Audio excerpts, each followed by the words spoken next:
El libro de los Hebreos enfatiza el sacerdocio de nuestro Señor Jesucristo. Y como sumo sacerdote, hay implicaciones en lo que es el nuevo pacto que nos menciona el libro de los Hebreos. Sabemos, si has seguido el estudio, ya estamos terminando el capítulo 10, en el capítulo 7, enseñé sobre este pacto, de qué es lo que había cambiado en este pacto antiguo para el nuevo. Y sabemos que lo que se cambió en el pacto antiguo fue el sacerdocio levítico, porque sabemos, si lees el capítulo 7, verás que nos menciona que hay sacerdotes levíticos, y estos eran imperfectos, estos eran mortales, estos imperfeccionaban el pacto. Y el que perfeccionó ese pacto fue nuestro Señor Jesucristo como gran sumo sacerdote, pues los levitas administraban los mandamientos de Dios, y estos mandamientos son perfectos, como dice Romanos capítulo 7, que el mandamiento pues es santo, justo y bueno. La ley es espiritual, pero el hombre, el sacerdote levítico, era hombre mortal pecador y no podía representarte a ti. Por eso la Biblia dice en Hebreos 5 que el sacerdote necesitaba ser hombre para estar a favor de los hombres. Por eso el Señor Jesucristo vino y se hizo hombre. Él fue hombre y Él es Dios. Y eso lo enseña el capítulo 1 de Hebreos. Es bueno que estudies la palabra y estudies este hermoso libro para que puedas entender el énfasis y la importancia y las implicaciones que trae el nuevo sacerdocio, que es en la orden del según de Melquisedec. El Señor Jesucristo quitó, no abolió los mandamientos, quitó el sacerdocio levítico, puso un nuevo sacerdocio que es según su orden, y ahora el perfecto administra lo perfecto. Y ese pacto ahora sí nos puede perfeccionar. Antes no perfeccionaban porque eran por medio de hombres. En el capítulo 10, quedé en el versículo 15. Esta es la segunda parte de este capítulo. Si quieres escuchar la primera, te invito a que estudies, que veas este video para que estudies la palabra. Hebreos capítulo 10, versículo 15 dice: y nos atestigua lo mismo el Espíritu Santo, porque después de haber dicho, y esto es de antemano, esto significa, esto es algo de antemano, porque después de haber dicho, esto quiere decir que el Señor ya no había dicho, la Biblia nos enseña, la Biblia dijo que Él ya había dicho de antemano el anuncio hacia un nuevo pacto. Él había dicho ya que iba a hacer un cambio, que esto es lo que traía las buenas nuevas, ¿no? Del nuevo pacto. Y esto lo enseña en Jeremías 31, 33, ¿no? Que habla del nuevo pacto. Y el punto a entender es este. Es solo cuando tú percibes correctamente el nuevo pacto que podemos entender lo que Dios espera, pues, de nosotros.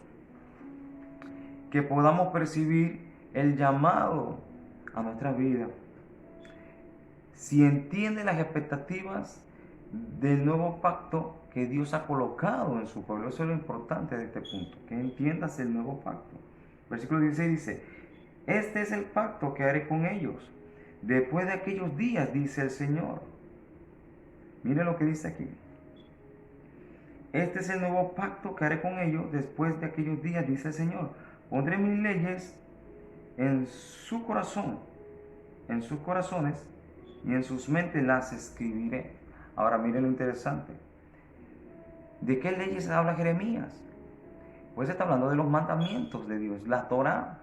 Porque cuando se escribió el canon del Nuevo Testamento, perdón, esta escritura, esta epístola, no existía canon del Nuevo Testamento. Toda la palabra, cuando se refiere a la palabra de Dios, se refiere a la Torá, al Antiguo Testamento, a la Torá y a los profetas, al Tanakh. A eso se refiere la palabra.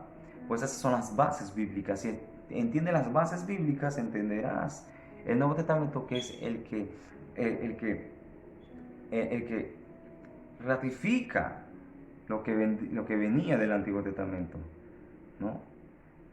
Entonces, él está hablando de la Torah. Entonces dice: corazón y mente. Hay que entender algo aquí. Cuando habla de corazón y de mente, esto significa observar la Torah.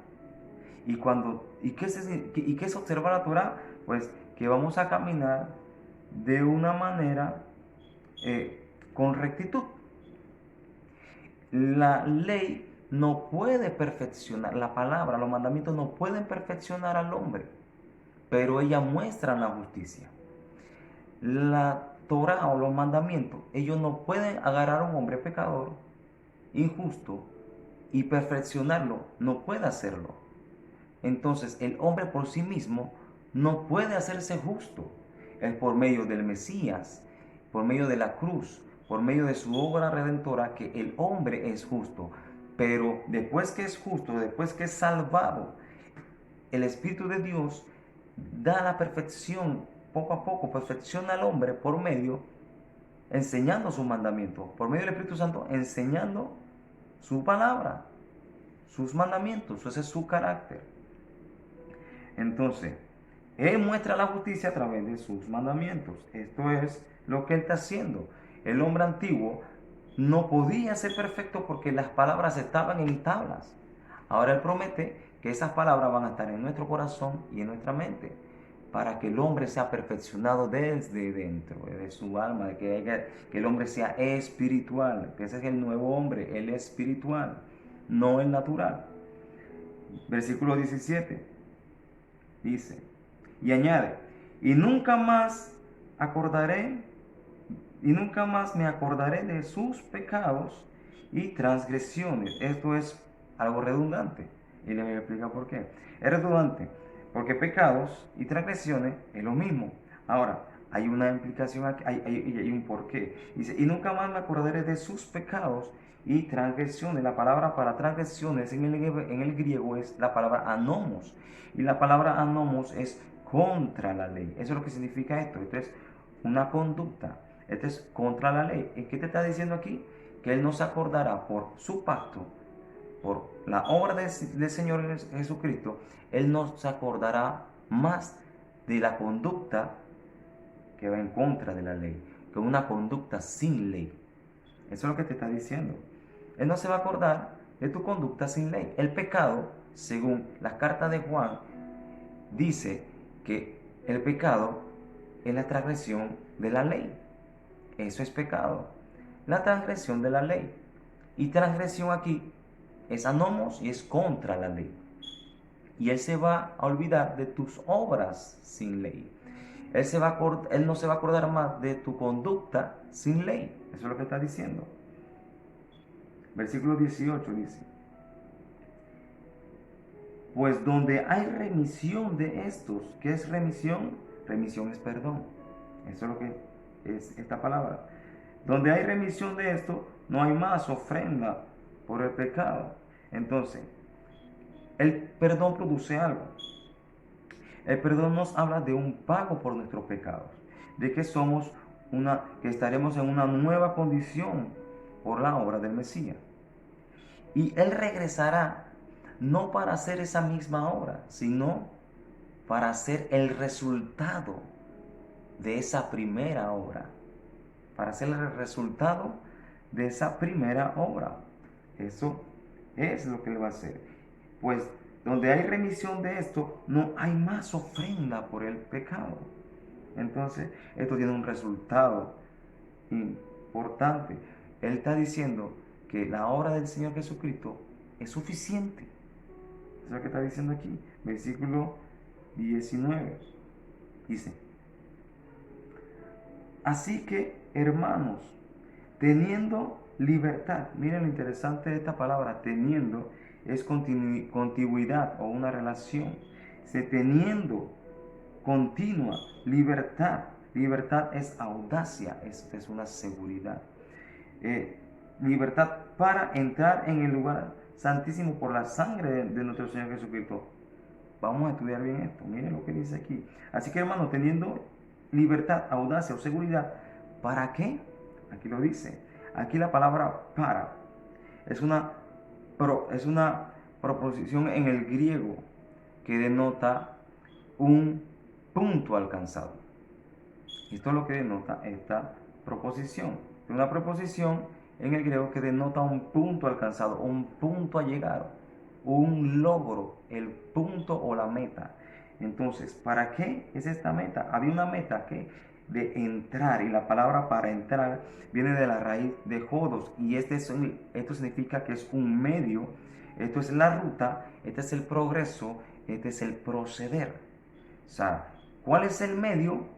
¿Cuál es el medio? Dice, va a entrar a un medio, va a entrar por un medio. Dice, teniendo la seguridad o la audacia o la seguridad, ¿para qué? Para que llegues al punto alcanzado. ¿Cuál es ese punto alcanzado? Que entra por un medio a un lugar donde tú no podías entrar, que era un lugar santísimo. Y este medio es lo que dice en lo siguiente, dice, así que hermano, teniendo libertad para entrar al lugar santísimo por la sangre. Este es el medio por el cual tú puedes entrar a ese lugar. Por la sangre de nuestro Señor Jesucristo. Es por medio de su sangre. El medio es la sangre. Dice, al lugar santísimo. Este era el punto alcanzado, pero solamente puede llegar por un medio, por un camino, solamente por medio de nuestro Señor Jesucristo. La sangre de Jesucristo. Eso es lo que enseña aquí. Versículo 20 dice, por el camino nuevo. Ahora, hagamos una nota para esta palabra. Si estudias esta palabra, nuevo, la palabra nuevo, encontrarás que es una palabra única, ¿no? Cuando se habla del reino de Dios, se dice que todas las cosas son hechas nuevas. Entonces, siempre es la misma palabra para nuevo, pero aquí es una palabra diferente, es una palabra única. Y en esta palabra, que son dos palabras en el griego, puestas juntas. La primera es una palabra para de antemano, es la palabra pro, es la palabra pro. Y la segunda palabra es la palabra para sacrificio. Ahora, en la escritura, la escritura habla que el Mesías, iba a ser sacrificado desde antes. Se dice que va a ser sacrificado desde antes de la fundación del mundo, de que Dios ya había determinado desde antemano el cordero sacrificial, y esto es lo que apunta cuando se celebraban las fiestas de la Pascua. Esto apunta al sacrificio del Señor Jesucristo en la cruz del Calvario, y esto es lo que denota esta palabra, que es la palabra oikos, la palabra prósfano, es la palabra prósfano, que es matado previamente. Entonces, la palabra ya había profetizado de antemano, desde antes de la fundación del mundo, ya le iba a ser entregado. Y esto es lo que denota esta palabra, la palabra prósfano, que es matado previamente. Entonces, Dios ya había determinado que enviaría a su Hijo, ¿no?, como el cordero sacrificial. Para eso fue anunciado estas fiestas de la Pascua, porque todas las fiestas, porque todo el Antiguo Testamento, todas las señales, eran sombras de lo que había de venir, y eso era lo que apuntaba. Todo apunta al Mesías. Entonces, ¿qué hace que esto sea nuevo? Pues que no solo es un anuncio, sino que es nuevo para este tiempo, que no fue revelado. Por eso aquí la palabra se denota como nuevo, pero la palabra es prósfano, que significa matado previamente, de antemano, ¿no? Entonces, leamos aquí, dice, por el camino nuevo, que fue de antemano, eso es lo que estoy diciendo, y vivo, que Él nos abrió. Miren esto, que Él nos abrió. La palabra para abrir es inaugurar, que Él inauguró. Eso es lo que significa, que Él inauguró a través del velo. Ahora, el velo es algo que separa al hombre de la intimidad con Dios. El velo es una barrera. Eso es lo que es el velo. Entonces, ¿qué es lo que está diciendo aquí? Dice, por el camino nuevo y vivo que Él nos abrió o inauguró, ¿a través de qué? Del velo. Él rompió una barrera. Esto es, y mire lo que está aquí, es un verbo presente y activo. ¿Qué quiere decir? Que está ahorita mismo, que está vigente, que está. Y dice, ¿qué es el velo? Esto es de su carne. Ahora, miren lo que está diciendo. ¿Qué es el velo? Esto es su carne. Y esto está vigente. ¿Por qué? Porque si tú no aceptas la carne del Mesías, no aceptas el pacto. Si tú no aceptas la carne del Mesías, tú no entras al lugar santísimo. No eres alguien de pacto. Y te voy a explicar algo.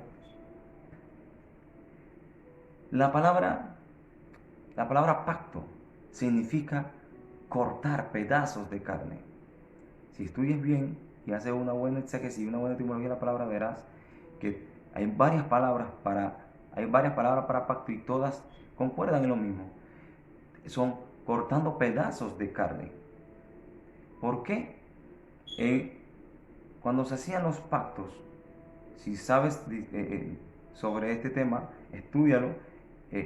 Cuando alguien concluía un pacto, muchas veces los pactos concluían en una comida, ¿no? Un pacto comprende de dos partes que se dan la mano y toman parte de un sacrificio mutuamente. Entonces, allí hay algo compartido. El pacto significa cortar carne, y de esa parte de cortar carne es un pedazo, cada quien toma una parte. Entonces, ¿quién es esta carne? ¿Quién fue partido en dos en la cruz? El Señor Jesucristo. El Señor Jesucristo fue partido en dos, figurativamente, estoy hablando claro. Él fue clavado en la cruz y Él es el Cordero del pacto. ¿De quién? De entre Dios y los hombres. Ahora, si tú no tomas parte de esa carne, tú no tienes parte en el pacto. Tienes que tomar la parte de la carne del pacto, que es la carne de nuestro Señor Jesucristo, que es el velo que Él rasgó para que tú tengas acceso al lugar de la revelación, para que tú seas un hombre, un hijo de Dios, para que tú seas un hijo de revelación, para que tú seas un hijo de luz, para que tú seas un hijo, para que seas un hombre espiritual, para que ese pacto, esos mandamientos entren en tu corazón y en tu mente. Eso es lo que enseña esta escritura. Entonces, dice, por el camino nuevo y vivo que Él nos abrió a través del velo, esto es, de su carne. Esto es el pacto. Entonces, siempre había una combinación de viandas para sellar un pacto. ¿Qué dice el Señor Jesucristo en la cena, en la última cena? Él agarró el pan y el vino y dice, comed de este pan, que este es mi cuerpo, y bebed de este vino, que es mi sangre. Él estaba sellando ese pacto que iba a venir. Muchos dicen que será la cena de la Pascua. Si estudias bien, eso no es la cena de la Pascua. En la cena de la Pascua se come cordero. ¿Cuál fue la cena de la Pascua? ¿Cuándo se celebró la Pascua? Cuando el Señor Jesucristo estaba en la cruz. Ese fue el día de la Pascua. Cuando el Señor Jesucristo murió, ese era el cordero pascual del que tú tienes que comer. Ese es el pacto. Tienes que comer. Esos son señales, sombras de lo que tenemos que hacer hoy. Tienes que comer de ese cordero. Come del cuerpo del Señor, del Mesías, para que tengas parte en el pacto. Dice, por el camino nuevo y vivo que Él nos abrió a través del velo, esto es su carne. Entonces, si rechazas su carne, rechazas el pacto. Versículo 21. Y teniendo un gran sacerdote, ahora, si tu Biblia dice gran sumo sacerdote, no es correcto. Y aquí hay un cambio. ¿Y el cambio por qué? Por la casa de Dios. Mira lo que dice. Y teniendo un gran sacerdote, no gran sumo sacerdote, dice gran sacerdote. Teniendo un gran sacerdote sobre la casa de Dios. Ahora, cuando dice la casa de Dios se refiere justo a eso. Justo a eso, a la casa de Dios. En el Antiguo Testamento tenemos la palabra Mikdash, ¿verdad? Mikdash. Esto se refería a la santa casa y al templo. Entonces, en el griego tenemos para la palabra templo la palabra Girón y significa templo, ¿no? Y tenemos también la palabra nex, que significa santuario, pero esta no es la palabra que utilizamos aquí en el griego. La palabra que se utiliza aquí en el griego es la palabra para casa, la misma palabra que se utiliza en el Antiguo Testamento para la casa de Dios, es la palabra oikos, que es morada. Entonces aquí se está refiriendo a la casa de Dios, ¿no? Se está refiriendo a la casa, a la habitación celestial. A eso es lo que se está refiriendo. No se está refiriendo al templo en Jerusalén, sino a la habitación de los cielos. Que Él es el gran sacerdote sobre la casa de Dios. Eso es lo que está diciendo este versículo. Dice, así, y teniendo un gran sacerdote sobre la casa de Dios. Esto es lo que dice aquí. Por eso, si dice tu Biblia, gran sumo sacerdote, entonces hay una mala traducción. Es gran sacerdote sobre la casa de Dios. Literalmente está hablando de la casa de Dios en los cielos. Dice 22, acerquémonos con corazón sincero. Acerquémonos, esta palabra significa estemos viendo hacia, o sea, nos fijemos en un punto específico. Dice, acerquémonos mirando un objetivo con corazón sincero, en plena certidumbre de fe, purificando los corazones de mala conciencia y lavando los cuerpos con agua pura. Ahora, la palabra para purificar es la palabra hantizo, que es rociar, habiendo sido rociados los corazones desde la conciencia y lavado los cuerpos con agua pura. Ahora, ¿qué está hablando aquí? Está hablando de eso mismo, de la conciencia. Escucho a un pastor decir que esto se refería, por lógica, al bautismo en agua. No puedes interpretar la escritura por lógica. Tienes que respetar el contexto bíblico. No puedes hacer una interpretación a lo alegórico porque tú tienes esa lógica. Eso no es bíblico. Eso no es espiritual. Tienes que tener el contexto bíblico y respetar el contexto bíblico. ¿Y cuál es el contexto bíblico para yo poder interpretar esta escritura? El versículo anterior, en el versículo 15.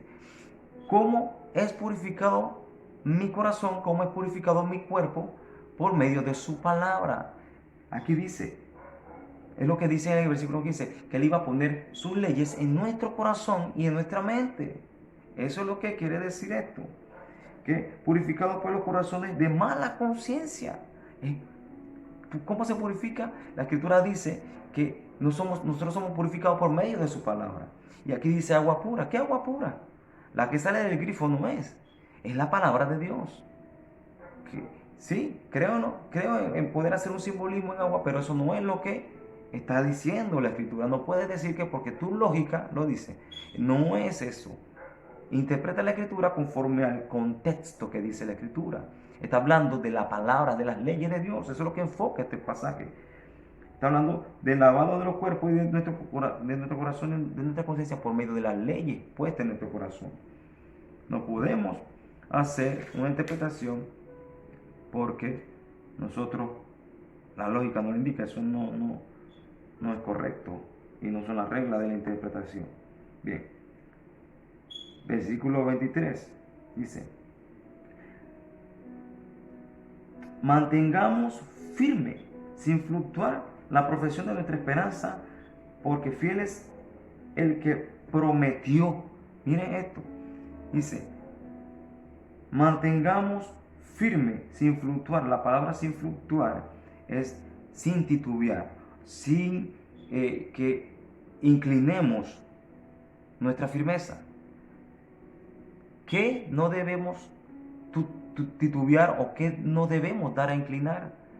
Lo que sigue diciendo, dice, sin fluctuar, la profesión, tu profesión no debe fluctuar, tu profesión no debe de ser inclinada. Lo interesante es el significado de esta palabra. La palabra es homologueo, y esto tiene relación al pacto, ¿no? Esto es una declaración pública, esto es un reconocimiento. Tú no debes titubear de tu declaración pública del Señor. Tú no debes titubear, tú no debes fluctuar de tu proclamación de la verdad. Tú no debes inclinarte cuando debes hablar la palabra, cuando debes dar un reconocimiento público de quién es el Señor. Habla la verdad, sin miedo. Eso es lo que está diciendo aquí. Mantengamos firmes sin frutar la profesión de nuestra esperanza. Porque fiel es el que prometió. Versículo 24. Y considerémonos unos a otros para estimularnos al amor y a las buenas obras. Mira lo interesante de esto, y considerémonos. La palabra aquí para consideremos es catanoeo. Y esto es observar completamente. ¿Observar completamente a quién? Dice. Vamos a leerlo de esta perspectiva correcta que es del original. Y observémonos completamente unos a otros. ¿Para qué? Para estimularnos. Ahora yo te hago una pregunta. ¿Se está haciendo esto hoy en la iglesia? La Biblia dice que en los postreros días el amor de muchos se enfriará. Por la maldad en el hombre, el amor de muchos se enfriará. Y dice que en los postreros días habrán hombres amadores de sí mismos. Y hoy vemos hombres y personas que hablan de Cristo, que hablan de Dios, y tú lo ves poniendo en sus estados todo lo que comen, todo lo que compran, a todos los lugares donde van, sin importarle el que no ha comido, sin importarle el que no puede salir de su casa, sin importarle el que no tiene plata, porque el corazón se ha endurecido, porque solamente piensan en sí mismos, están consumidos en sí mismos. ¿Por qué piensas que a la gente le importa lo que tú comes? A nadie le importa lo que tú comes. Pero pones en los estados comida. Eso no es el carácter del reino. Eso no es el carácter de un hombre de Dios. ¿Cómo tú puedes poner lo que tú comes en un estado para que la gente vea qué? Lo que tú comes. No es el carácter del reino. No es lo que está diciéndome la palabra aquí. La palabra dice, examinémonos, considerémonos unos a otros, prestamos atención. Pero pones comidas en los estados y ves que tu hermano no tiene para comer. No es el carácter de alguien que tiene las leyes en el corazón, las leyes de Dios en el corazón.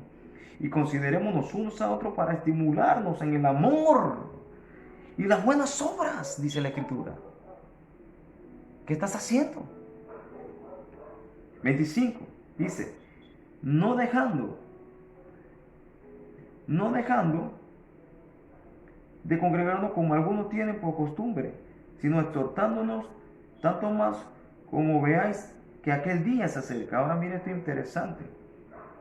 La palabra dice no dejando, esta palabra es abandonar, no abandones, dice la Escritura, de congregarnos. Ahora la palabra aquí para congregarnos es la palabra episinagoga, que es donde obtiene la palabra sinagoga. Y este es un sitio de reunión. Ahora aquí hay algo interesante. ¿Por qué no dice la palabra eclesia? Que es la palabra que se utiliza para la asamblea del Señor. No es la misma palabra y tiene un porqué y te lo voy a explicar. La palabra eclesia, la primera vez que es enunciada en las Escrituras como eclesia, es cuando el Señor Jesucristo menciona su iglesia. Pero esto no radica allí, esto no origina en esa palabra. Esto origina desde el Antiguo Testamento y viene de la palabra edad, que es la palabra paralela de eclesia. Y edad significa congregación. Y era la palabra que utilizada para la congregación en el desierto, la congregación de Dios. Ahora, ¿por qué menciono esto? Hay algo importante que connota. Aquí dice, no dejamos de congregarnos. Esto menciona un lugar diferente a lo que es la eclesia o la edad. La eclesia o la edad es la congregación de los santos. Es la que menciona en los Salmos capítulo 1, donde el impío no se levantará en la congregación de los santos. ¿Por qué el impío no se levantará en la congregación de los santos? Porque es la congregación de los santos. Allí es una congregación, es la congregación de Dios, es la congregación de los que obedecen a Dios, del resultado de la obra redentora de Dios. Pero aquí dice, episinagoge, es un lugar donde van personas que necesitan pertenecer a la era. Es un lugar donde son personas que llegan que pueden estar fuera de pacto. Es un lugar donde hay personas que tienen a Dios y un lugar también donde llegan personas que no tienen a Dios. Hay un lugar donde entienden la palabra y hay personas donde entienden la palabra y que no entienden la palabra. Entonces, ¿qué está diciendo Dios aquí? No te dejes de congregar. ¿Para qué? ¿Cuál es el objetivo de todo esto? Para dar testimonio público, para animar a otros a que vengan.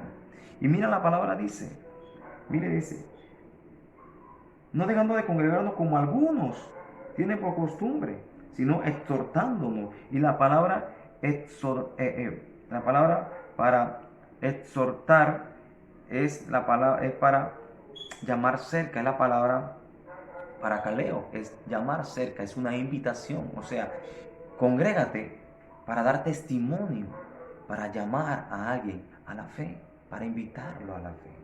Esto es lo que te está diciendo aquí. Entonces, una persona que ha nacido de nuevo, ha nacido nueva en el Espíritu, no va a la congregación para buscar de Dios. Porque la palabra dice, esto contradice entonces el contexto.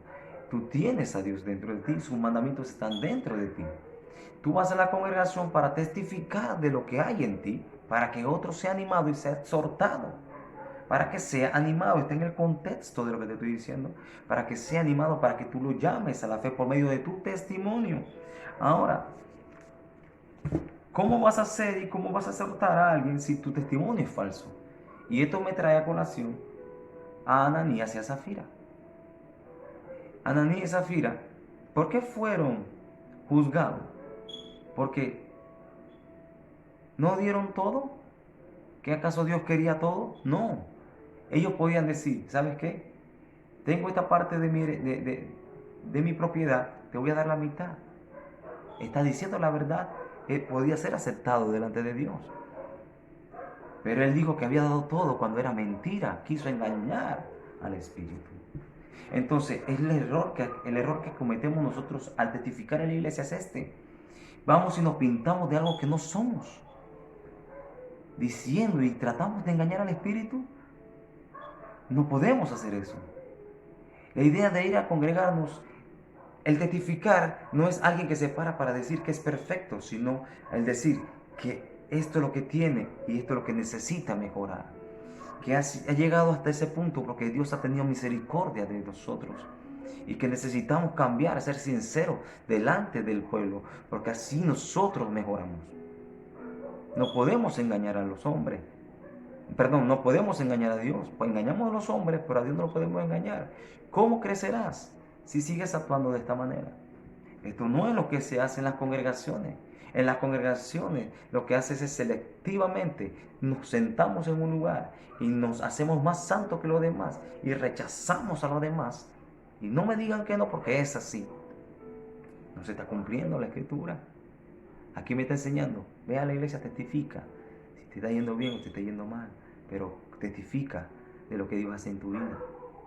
Si necesitas ayuda, habla. No te creas más santo que los demás. Para eso vamos, para exhortarnos. No seamos como Ananías y como Zafira. Pretendamos engañar al Espíritu Santo. Personas que dicen que diezman y cuando van a ver, no es el diezmo correcto. No ponga que es el diezmo entonces. Di que es una ofrenda. Pero ponen diezmo y saben que no es el diezmo. Hay menos que el diezmo, un poquito más que el diezmo. Hasta esas cosas hay que meditarlas. No es lo mismo. Entonces, para esto es este pasaje. No dejando de colgarnos como algunos tienen por costumbre, sino exhortándonos a invitarnos y tanto más. Mira esto. Cuando veáis que aquel día se acerca. Ahora, cuando estudies las escrituras, debes entender los modismos hebreos. Sabemos que esto está en un contexto, esto está escrito en el griego, pero entendamos que esto está dirigido a los hebreos. Son personas que vienen de un contexto judío. Si entiendes el contexto judío y sabes cuáles son los modismos hebreos, sabes a qué se refiere cuando dice día. En el Antiguo Testamento se utiliza el modismo, el día, para el Yom Kippur. Y si has escuchado los estudios que he dado, sabrás que en el capítulo 9 enfatiza el Yom Kippur.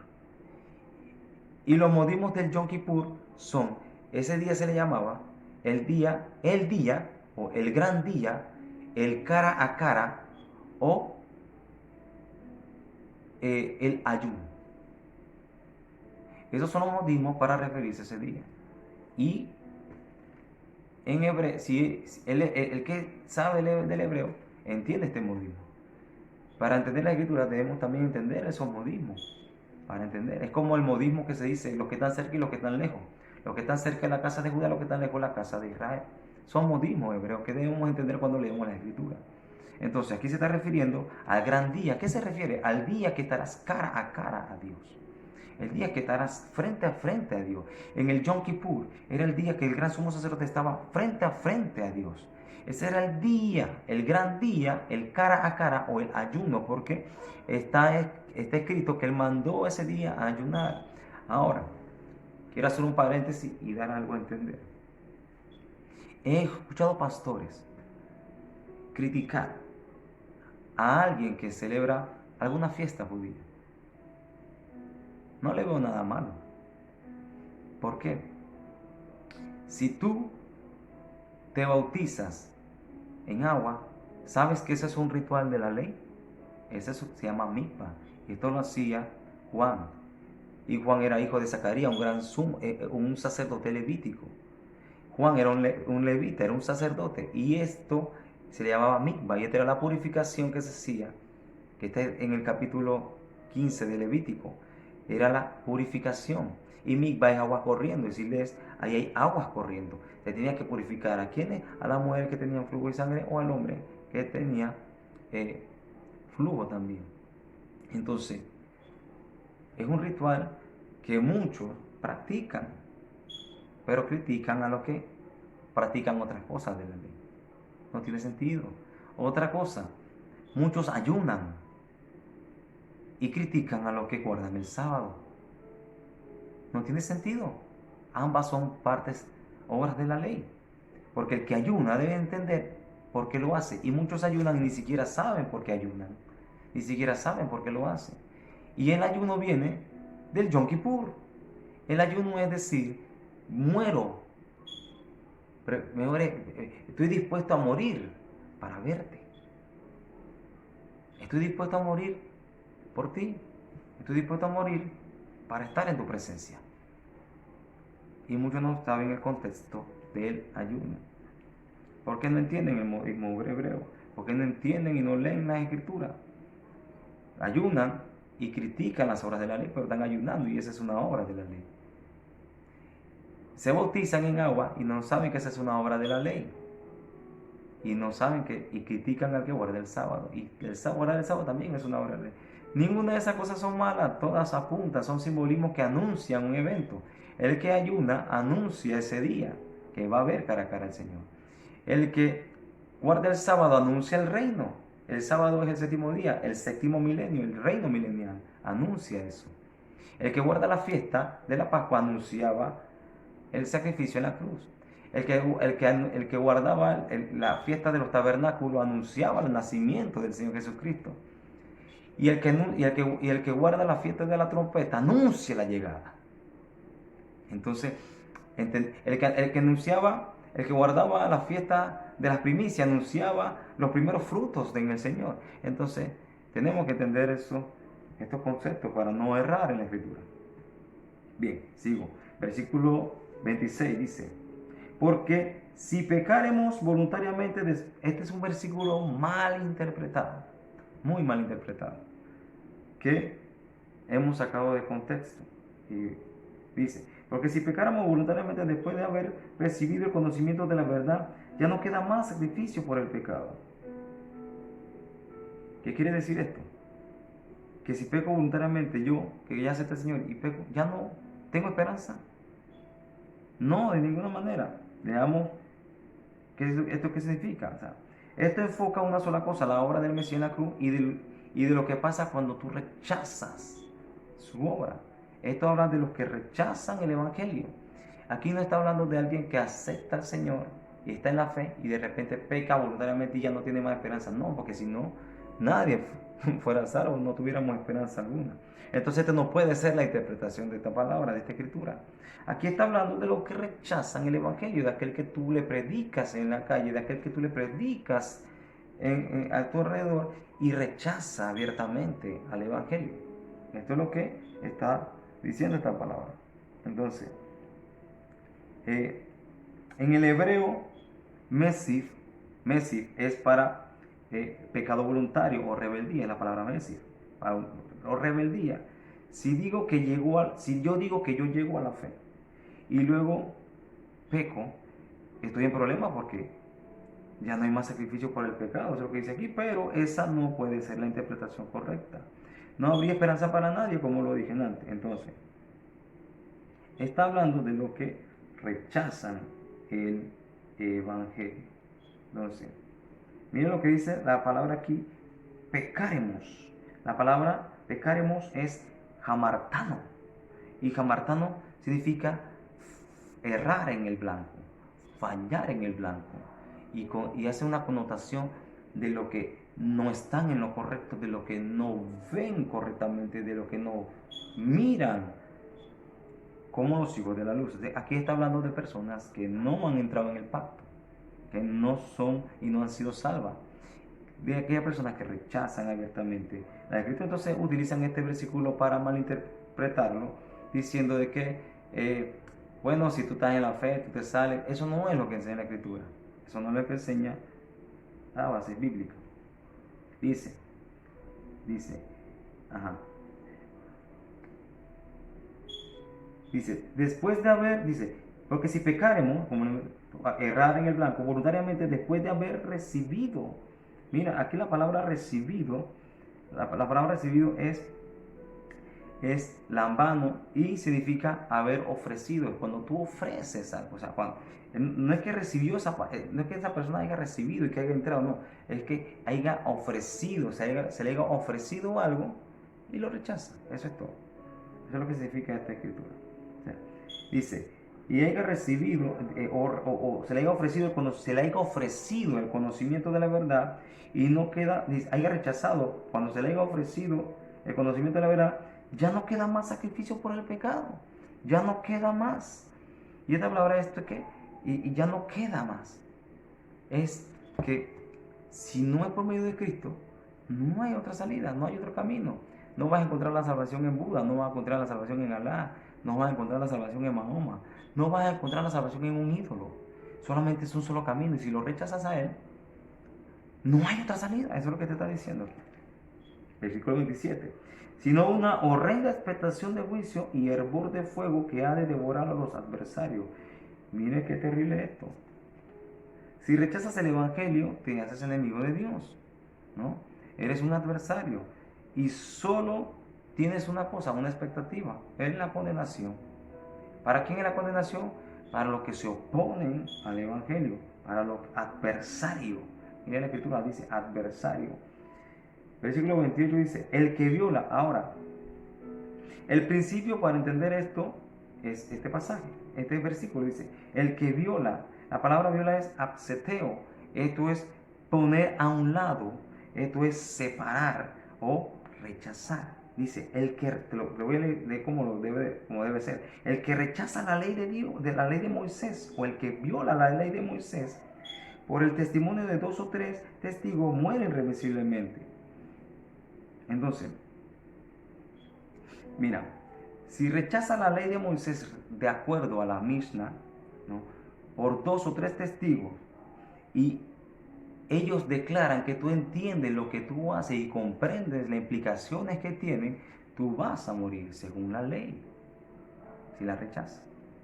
Entonces, aquí no está hablando de alguien que está en la fe, sino de alguien que rechaza la fe, y si la rechaza hasta el fin, no hay otra salida, ¿no?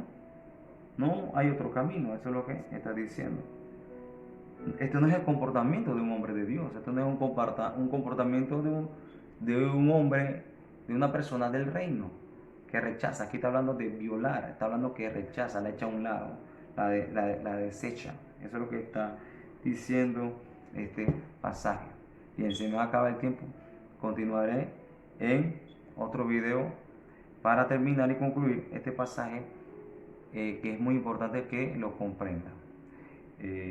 Para entender cómo se ha malinterpretado la escritura y tener una mejor visión sobre la palabra de Dios.